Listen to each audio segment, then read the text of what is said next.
लोकशाहीचा बुलंद आवाज, रिपब्लिकन वार्ता, महाराष्ट्र। शेवगाव पैठण रोडवर तांदुळवाडी सोनवाडी फाट्याजवळ भीषण अपघात। घोटण येथील चालू मोटकर यांचा जागीच मृत्यू।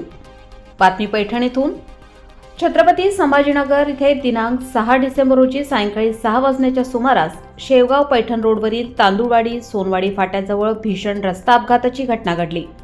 या अपघातात नामे चालू मोटकर, चालू तात्या, राहणार घोटण, तालुका शेवगाव, जिल्हा अहिल्यानगर यांचा अज्ञात वाहनाच्या धडकेत जागीच मृत्यू झाला। प्राप्त माहितीनुसार शेवगाव पैठण मुख्य महामार्गावरून जात असताना कुठल्या तरी अज्ञात वाहनाने चालू मोटकर यांच्या वाहनाला जोरदार धडक दिली।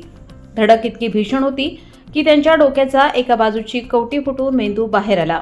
मोठ्या प्रमाणात रक्तस्राव झाल्याने त्यांचा घटनास्थळीच मृत्यू झाला।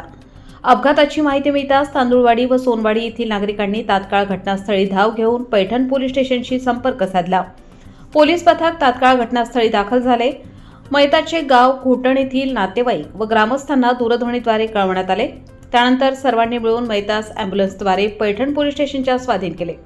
या अपघातामागे ऊस वाहतूक करणारे भरधाव ट्रॅक्टर, ट्रक किंवा अन्य अवजड वाहने कारणीभूत असावीत आणि धडक देऊन पलायन केल्याची चर्चा आहे। शेवगाव पैठण हा अत्यंत वर्दळीचा मुख्य रस्ता असून या ठिकाणी शासनाचे कोणतेही सूचना फलक नसल्याने वाहन चालक वेगावर नियंत्रण ठेवत नाहीत। पुढे गाव आहे, सावकाश चला, अपघाती वळण अशा सूचना नसल्याने अपघातांचा धोका वाढला आहे। स्थानिक नागरिकांनी या ठिकाणी तातडीने सूचना फलक लावावेत, तसेच गतिरोधक, स्पीड ब्रेकर बसवावेत अशी मागणी केली आहे। या प्रकरणी पैठण पोलीस स्टेशन पुढील तपास करत आहे।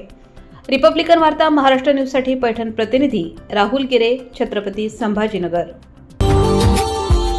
Subscribe now and press the bell icon.